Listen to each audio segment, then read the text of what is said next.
बिस्मिल्लाहिर्रहमानिर्रहीम।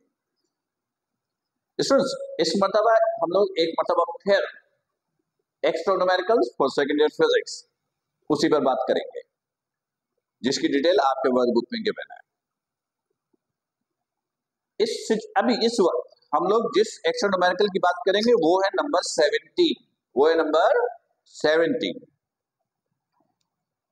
वो है नंबर 17 और इसका ताल्लुक बोर थ्योरी से है।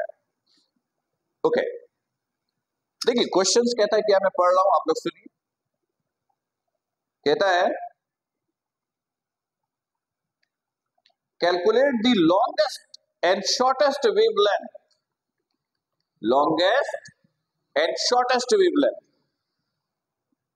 लॉन्गेस्ट और शॉर्टेस्ट वेवलेंथ दोनों निकालना है। मतलब लैम्डा नजर आ रहा है आप लोग को, ब्लैक से लिखते हैं। लैम्डा मैक्स भी निकालना है और लैम्डा मिनिमम भी निकालना है। ये दोनों वैल्यू आपको फाइंड आउट करनी है। ये दोनों वैल्यू आपको फाइंड आउट करनी है। Calculate the longest and shortest wavelength of emitted photon in hydrogen spectra. Hydrogen का स्पेक्ट्रा है, उसके लिए शॉर्टेस्ट और लॉन्गेस्ट वेवलेंथ दोनों निकालनी है इन पीफर्ट सीरीज। सीरीज कौन सी है? पीफर्ट्स, यानी सीरीज आपके पास है वो है पीफर्ट। बस इतना सा सवाल है। ओके स्टूडेंट्स,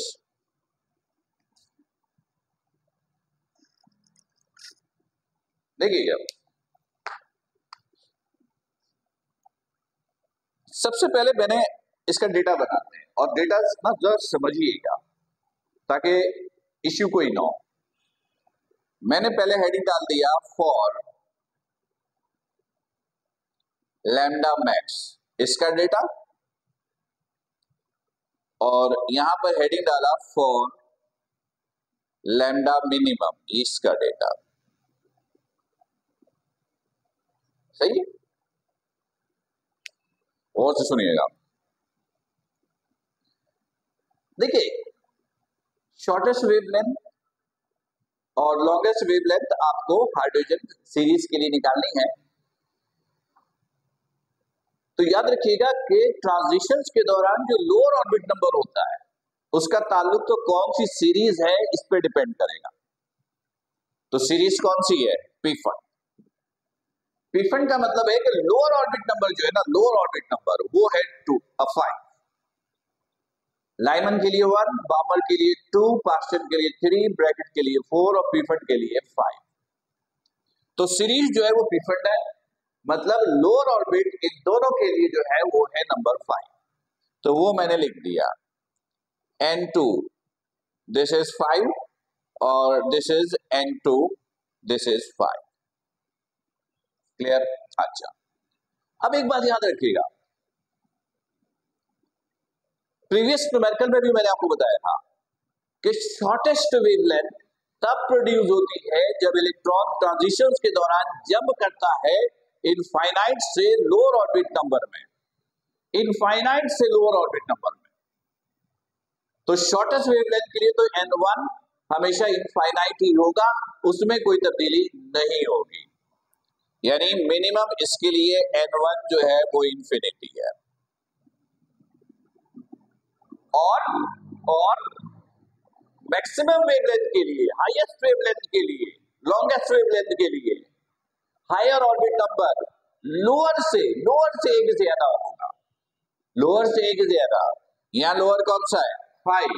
तो इसके लिए हायर ऑर्बिट नंबर क्या होगा? 6। इस तरीके से आप लोग ट्रांजिशंस के लिए N1 M2 की वैल्यू कैलकुलेट करेंगे। अगर कोई कंफ्यूजन है तो लेक्चर्स को पूरा रिपीट कीजिए इनिशियली, फिर ये सारी बातें सुनिए ताकि शॉर्टेस्ट और लॉन्गेस्ट वेवलेंथ के लिए किस तरीके से आपको वर्किंग करनी है ये बिल्कुल क्लियर हो जाए। राइट?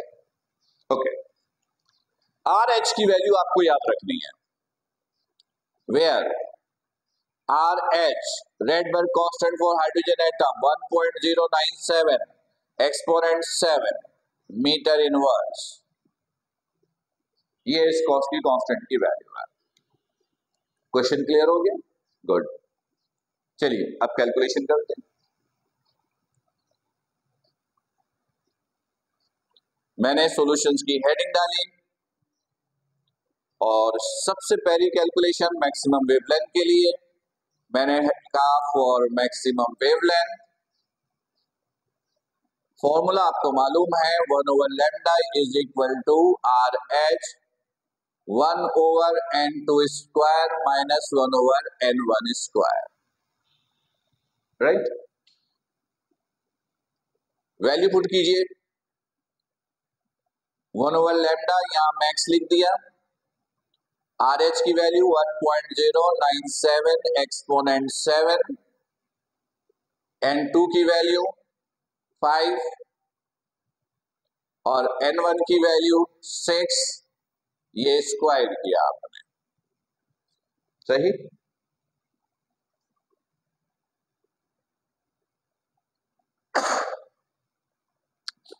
सॉरी, अब इसको सॉल्व करते हैं। 1/λ मैक्स 1.097 एक्सपोनेंट 7, 5 का स्क्वायर 25 और 6 का square 36, right. 1/λ max 1.097 exponent 7, 25 into 36 LCM 36 minus 25, 1/λ max 1.097 exponent 7 minus किया 11, इसको फिलहाल मैंने इसी फॉर्म में रखा, आप चाहे तो कैलकुलेटर से मल्टीप्लाई करके लिख लें, इनवर्स कर लीजिए, lambda max is equal to 25 into 36 divided by 1.097 exponent 7 और ये into 11, मल्टीप्लाई डिवाइड कीजिएगा, लैम्डा मैक्स आ जाएगा, यूनिट लिख दीजिएगा मीटर। नैनोमीटर में लाना हो तो 10 की पावर -9 से आप डिवाइड कर दीजिएगा तो ये नैनोमीटर में कन्वर्ट हो जाएगा, एग्री? ओके, चलिए अब इसका second part, for lambda minimum, ये कैलकुलेट करते हैं।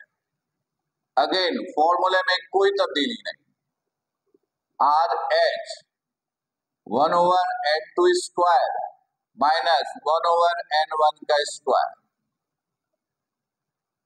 सही है, सही है। तो यहां लिखा lambda minimum 1.097 exponent 7 n2, again n2 is 5, लेकिन शॉर्टेस्ट के लिए n1 कितना, इंफिनिटी, इंफिनिटी का square, this is infinity, right. Okay, 1/λ minimum 1.097 exponent 7 1/25 minus infinity का स्क्वायर इंफिनिटी और 1/इंफिनिटी, रिजल्ट इज 0। फाइनाइट को जब इनफाइनाइट डिवाइड करेगा तो रिजल्ट क्या होगा, 0, दिस इज 0। 1/λ मिनिमम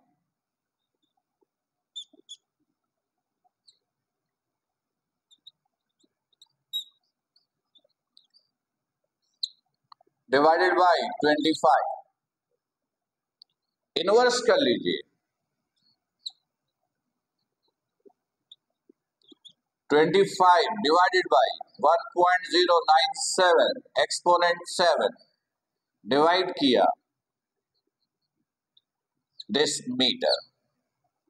आप चाहें तो आप इसको नैनोमीटर में कन्वर्ट कर सकते हैं, पर कोई जरूरी नहीं है। लैम्डा मिनिमम आप इस वैल्यू को 10 की पावर -9 से डिवाइड करेंगे तो ये नैनोमीटर में, तो दिस इज नैनोमीटर,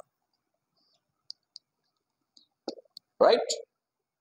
तो उम्मीद है स्टूडेंट्स कि ये क्वेश्चन बिल्कुल क्लियर हो गया होगा। फिर भी कोई इश्यू कोई प्रॉब्लम हो तो लाइव सेक्शन में आप उसे डिस्कस कीजिएगा। अपना ख्याल रखिएगा। अस्सलाम वालेकुम।